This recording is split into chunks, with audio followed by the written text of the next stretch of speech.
सुप्रभात बच्चों। आज हम पढ़ेंगे संस्कृत में नीति सौरभम। इसका जो पहला श्लोक है वह चाणक्य नीति से लिया गया है कि हे जीवे कटुक स्नेह मधुरम किम न भाष्ये मधुरम वद कल्याणी लोको अयम मधुर प्रिया। हे जीवे का मतलब है हे जीव। कटुक स्नेह का मतलब है कटुता से स्नेह रखने वाली। मधुरम का होता है मीठा अर्थात हितकारी। किम मिस क्यों, न मिस नहीं, और भाष्य मिस बोलती हो। मधुरम मधुरम मिस हो गया मीठा हितकारी। वद मिस बोलो। कल्याणी कल्याण करने वाली।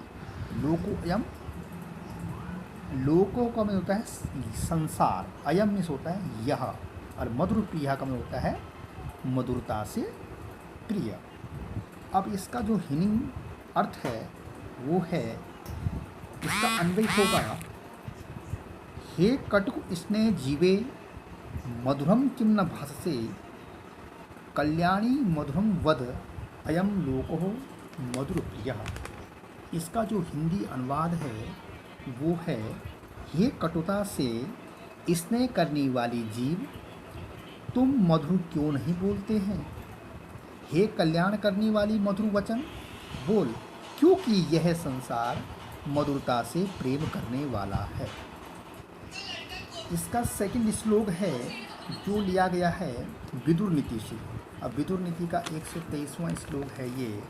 इसमें लिखा हुआ है, इसका जो सेकंड श्लोक है वो लिखा है यस्य कृत्यम न जानन्ति मंत्रिम व मंत्रितम परे कृतमेवस्य जानन्ति स वै पंडित उच्यते।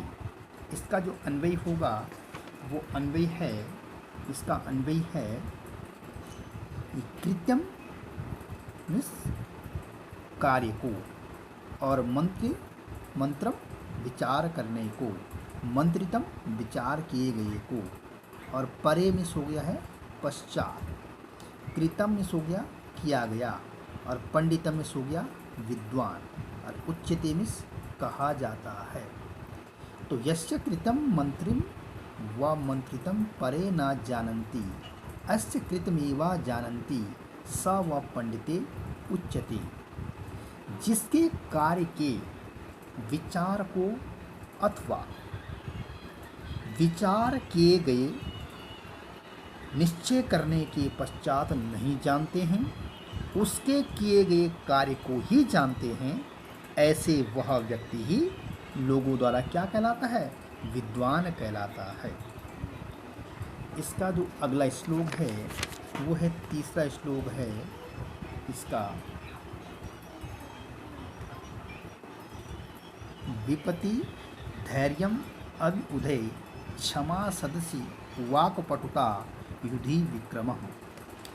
यस्य च अभिरुचि व्यसनं श्रुतो प्रकृति सिद्धम इदम ही महात्मानाम। ये नीति शतकम से लिया गया है। 63 नंबर का श्लोक है।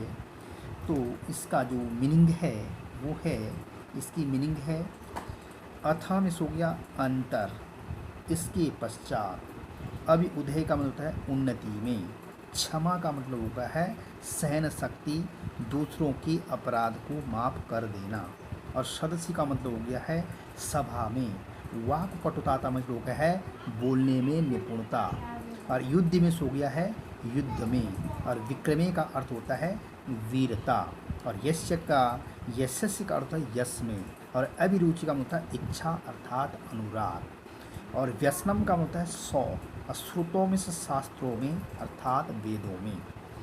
प्रकृति सिद्धम का मतलब है स्वभाव से प्राप्त, स्वाभाविक रूप से रहने वाले, ही का मतलब होता है निश्चय ही, और महात्मा नाम का होता है महात्मा अर्थात पुरुषों का। इसका जो अन्वय है वह अथा विपति धैर्यम अभ्युदय क्षमा सदसी वाक्पटुता युधि विक्रमा यशसी अभिरुचि श्रुतो व्यसनम च महात्मानाम इदम ही प्रकृति सिद्धम। इसका जो हिंदी अनुवाद है वो है अनंतर विपत्ति। विपत्ति का